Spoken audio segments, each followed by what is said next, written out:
The 1960s were arguably the most diverse, growthful, and colorful decade in the history of drag racing. And throughout that decade, countless publications, magazines, and companies tried to document and capitalize off that growth. Now, I have a lot of magazines, most of which are hot rod magazines from the mid 50s into the late 70s. But I also have some stuff that is a little lesser known and a little bit more obscure. One of those magazines being this All American Drags Illustrated from August of 1967. It's a pretty cool magazine that I couldn't find much about, but it has articles in it that aren't even drag racing related.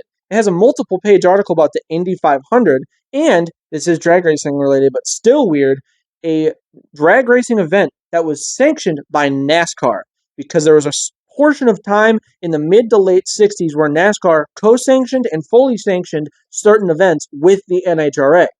Um, NASCAR, as from what I can read about, got out of that after the mid late 60s for various reasons. But it's still really cool to have an actual article about one of those events. And you can't even really read it on the cover because they have it printed in green very faintly below this picture of Dick Harrell's Yanko Camaro. But it does say NASCAR Olympic Championship or something of the sort.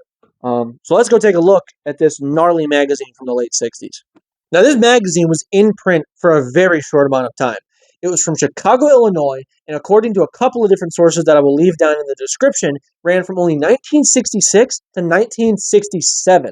And it was actually a renamed Midwest Drags magazine that they changed into All American Drags Illustrated.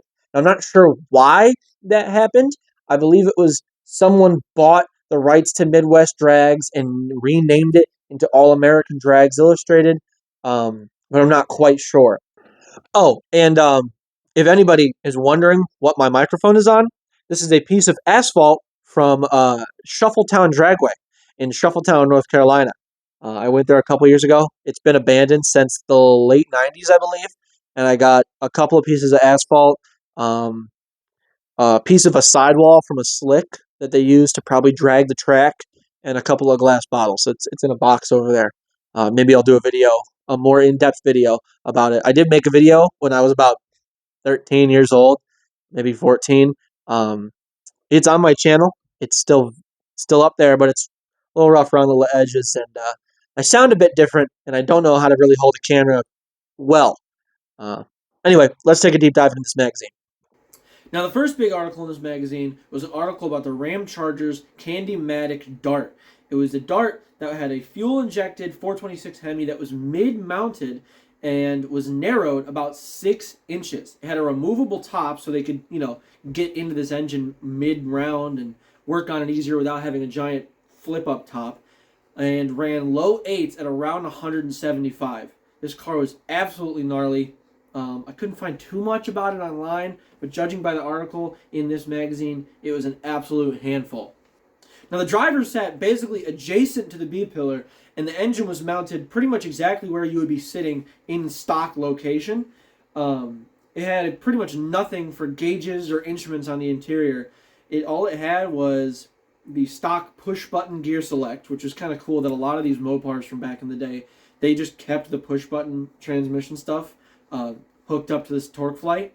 They didn't do anything special, but simplicity is the key for a lot of these old funny cars. And it had basically 2 gauges, a gear selector, and a steering wheel. And the car absolutely looked like it would have been a handful. And I'm not sure what happened to it now. I'm pretty sure it's lost to time. I don't think it was restored or if it's around anymore. If anybody knows, let me know. If I find any information about it after filming this, I'll put it in. But that's it on the Candy-Matic Dart. The next article was about another bitchin' Mopar, the Al Fontanini and Nannini Barracuda. Al Fontanini was the driver, and Nannini was the engine builder. The engine was an injected Hemi on 70% nitro, according to this article, with, I think, aluminum heads. I found an article online that mentioned that it car had aluminum heads. I'm not sure if it had aluminum heads at the time of this article, but according to stuff online, it did have aluminum heads at some point. It was a suspended car with shocks all around, which is pretty cool for the time because I think a lot of early funny cars were unsuspended solid mount front ends, and it had a special way of lowering the body onto the car where it had spring bolts that would, as the car would lower down, they would have strings that they pull, and when the car would come down onto those spring bolts, it would lower the body an extra inch after they already put it down themselves, which is pretty gnarly. After Fontanini and Nannini were done with the car, it was later owned by Wendell Shipman from Southern California with Frank Pedregon as the crew chief.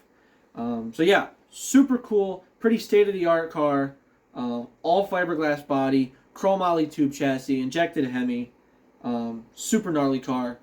On to the next article. Now, this next article was a bit confusing for me to see in a magazine called, All American Drags. It was a 6-page article about the Indy 500 in 1967. Now, although Parnelli Jones was dominating the race in terms of laps led and overall performance, he suffered a transmission failure when a $6 bearing part broke on his turbine-powered Indy car that had just debuted for that race.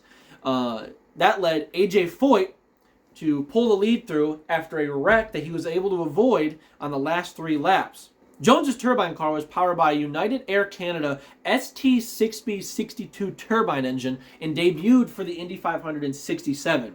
It was never able to race another full race after that, as they came back in 68 and had a wreck in qualifying. The car was never repaired, and it was never raced again. Although I think it was repaired decades later and was put on display for museum purposes, but it was never raced after qualifying for the 68 Indy 500. But yeah, pretty strange to see a 6 or 7-page article about the Indy 500 in a mainly drag racing magazine, but they want to cover the big events. It was an idea that they had. It was a regional thing that was happening. Pretty cool to learn about this race. I don't know anything about Indy 500 or Indy car racing at all. I know Parnelli Jones. I had heard the names before. I didn't know about the turbine car. Super cool.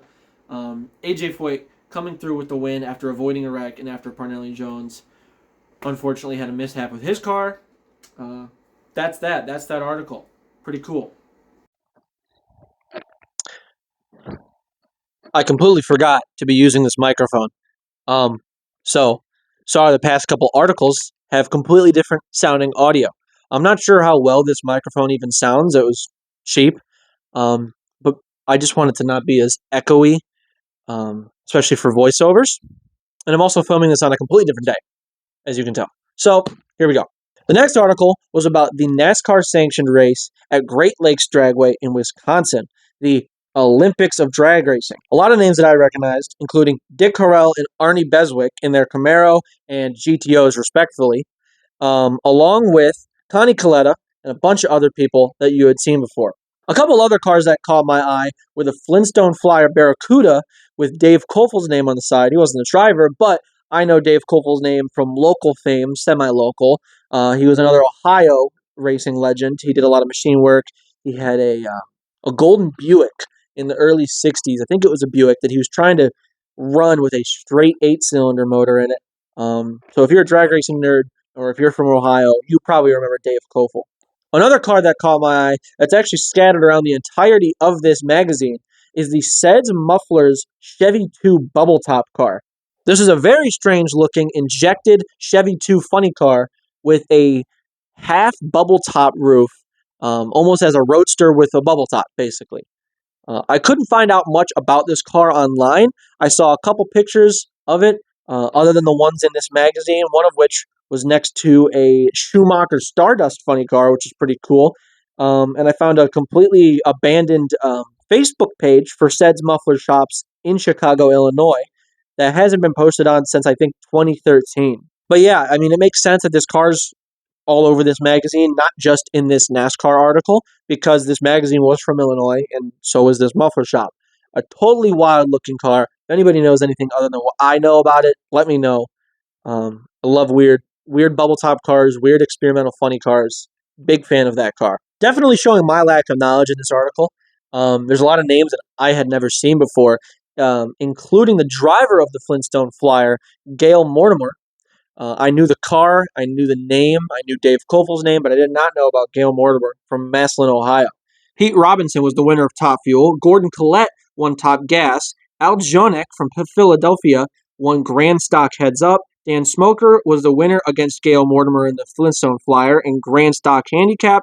Larry Mitch for Super Stock. Middle Stock was Bill Bretz from Chicago. Larry Sheary won Junior Stock, and all the way down to Little Stock with a couple of Plymouths was Mike Jorgensen, followed up by Matthew Putra with some blazing quick 17-second runs, and 15:48 was the winner. Reminds me of the slow Chrysler that I drive. But yeah, super cool to see an article about a NASCAR sanctioned race. Super cool to see a lot of race cars that I had never seen before, but names that I had maybe heard. A lot of really bitchin' stock eliminator cars, early funny cars, late era front engine dragsters right before rear engine started to take off in the early 70s. Super cool. Next article. Up next, we have a short article about the hand grenade blown Hemi gas dragster run by a group of guys by the names of Emerson, Strack, Mitchell, and Brewer, with Jack Mitchell being the driver, Strack and Emerson being the engine builders, and Bob Brewer, the fourth member of the group, being overseas at the time of this writing, serving in the war, which is a shame that he wasn't here. See the car go 790s. It was a 115-inch long dragster with a 57 Chrysler Hemi with a Reef Automotive stroker kit, bringing it to 464 cubic inches, with Molly rods and pistons from Anson Products. The car also had Donovan valves, Engel roller cam kit, a Joe Hunt magneto, and great-looking Hilborn four-port injection to get that fuel into the engine. The 155-inch long 4130 chromoly frame is a product from R&B Automotive in Kenosha, Wisconsin, and only weighed 60 pounds, which is crazy because that really puts into perspective how heavy those big Hemis and overhead cam Fords and rat motors were back in the day. That the frame itself only weighed 60 pounds without a motor or body or wheels on it. But yeah, that's it. Not a very long article. Super cool, super picturesque, and stereotypically perfect front-engine dragster from the late 60s. The next article is about an NHRA Division 7 points meet at Kingdon Dragway in Lodi, California, with a lot of names that I recognize and I'm sure a lot of people will recognize as well, including Willie Borsch and Dale Emery in their respective altereds, along with Jim Dunn and Hawaiian number 2 and number 3, driven by Mike Sorokin and Mike Snively, who drew each other by the luck of the draw at round 1, with Mike Sorokin losing to Mike Snively in Hawaiian number 3. The next article is about a car that I actually really love. It was a 65 Plymouth altered wheelbase car that ran the NASCAR circuit. The car was named Big Red and was driven by Dan Smoker and Dave Lewis from Virginia. Dan Smoker actually won the event in his class that I had talked about previously in this magazine, that Olympics of drag racing that was sanctioned by NASCAR. The class that those guys ran required a very minimal amount of engine modifications. They could only run gas and they couldn't have blowers. So it was a mild 426 with dual Holley 4 barrels and a couple of other goodies on the internals just to make the car run a little smoother and make sure the engine didn't blow into a million tiny pieces. The car had a homemade parachute, a fiberglass front clip and trunk lid, and a straight axle. All fairly standard. However, the craziest part engineering-wise of this car was this quick change style altered wheelbase setup that they could change to run 2 separate classes in a matter of 15 minutes, allegedly. Now, when they ran in Handicap Eliminator, there was only a 2% wheelbase alteration limit. But for Heads Up Eliminator, there was no limit at all. So they had a reworked chassis so that in 15 minutes, they could have moved the wheels forward a total of 12 inches. That's insane. I cannot believe that they figured something else like that out. I don't know what they did to the frame. I don't know how safe it was, but damn, it seemed like it worked and it looked radical. The car also had a Falstaff beer keg as a fuel tank and a rebuilt torque flight to handle any abuse they could throw at it. But yeah, that was Big Red, the altered wheelbase, quick change wheelbase, NASCAR circuit running race car. On to the final article. Now, the last car in this magazine was Len Silver's Bloody Red Baron Dart. It was an altered wheelbase, fiberglass-bodied, injected 426 Hemi Dart that also ran the NASCAR circuit. Had an Iski 550 cam. It was sponsored by Malco, and it had an amazing paint job, super cool looking lettering.